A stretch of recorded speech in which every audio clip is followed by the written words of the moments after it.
Welcome to the March 2025 edition of Upfront and REAL, brought to you by Ohio Cooperative Living Magazine and Ohio's Electric Cooperatives. I'm Karen Whitney, Director of Communications, and with me today are President and CEO Craig Grooms. We're going to be talking about the past and the future of electricity.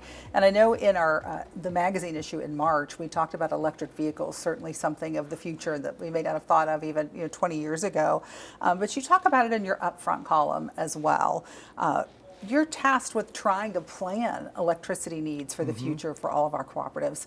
Talk about that, and why do you look to the past to do that? Yeah, I look to the past. I really think about what the co-op leaders of our past were thinking when they planned for our generation resources that we have right now. So if you go back into the 1960s, 1970s, we made decisions about building the Cardinal plant, adding a unit at the Cardinal plant. You move into the 1990s, we made new decisions on resources.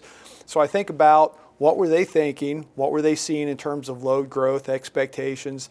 And when we make these decisions, these are multi-decade decisions, right? It'll impact existing members, it will impact their children, it might impact their grandchildren. And so I want to make sure we make the best decision, both in terms of making investments to continue operating our existing facilities, and if we get to the point where we need something new, we make the best decision possible to make sure that that new resource will last multiple generations, multiple decades, so it'll be a valuable asset to the co-op community.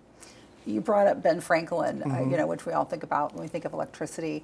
You've got to wonder, was he thinking electric cars, driving around back at that time? But that's something that, is here, and you've had to plan for that. Do you see that growing across Ohio? Well, I think electric vehicles are here to stay. I think people have really seen the advantages that they provide, especially in the urban environments where there's a lot of charging locations.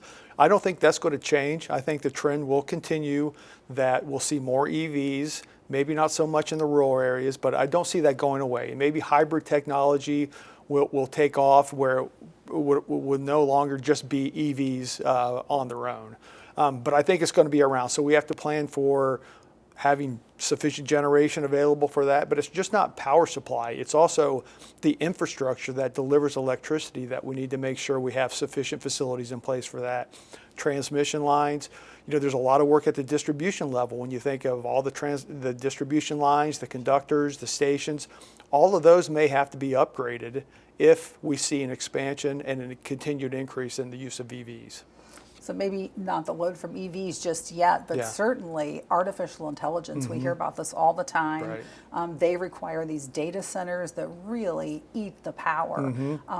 How many of these are we already seeing in our cooperative territories? Well, speaking of data centers, they really are power hogs. And we are currently not serving any data centers, although we do have one co-op that has a contract, a retail service agreement with our first data center. So over the next couple of years, we'll see that data center constructed and come online, and we'll begin to serve that load. And it's likely that the co-op territories will see more data centers come into those areas, and we'll serve those over the next 5 to 10 years. I don't believe that will go away. We've heard about it being in Virginia, really getting a lot of those data centers.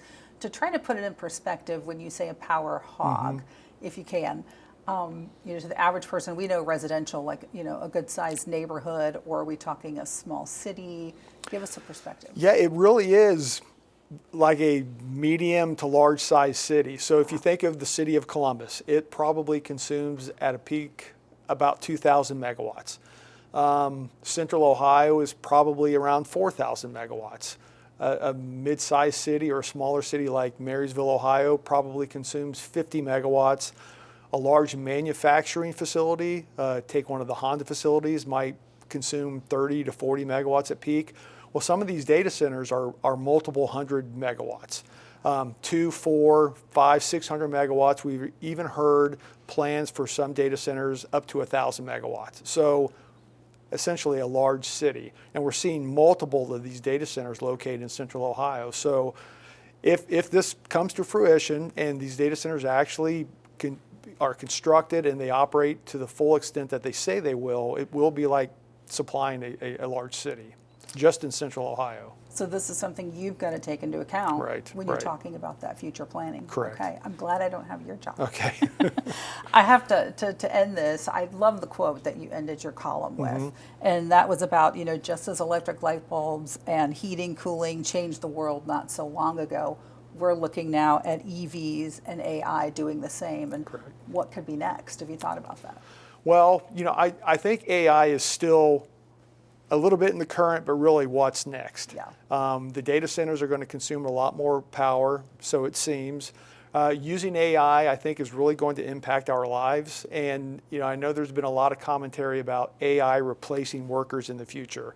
And I heard a quote recently that I really felt strongly about, and I thought it really was the right frame of mind, is that workers using AI will replace workers not using AI because they are much more efficient in terms of writing, coding. There's a lot of things that AI, I think, really can make the work life better and more efficient and more effective. So I think that will continue. I'm still waiting for AI to bridge the gap from the digital world to the physical world. And I've said this to a lot of people.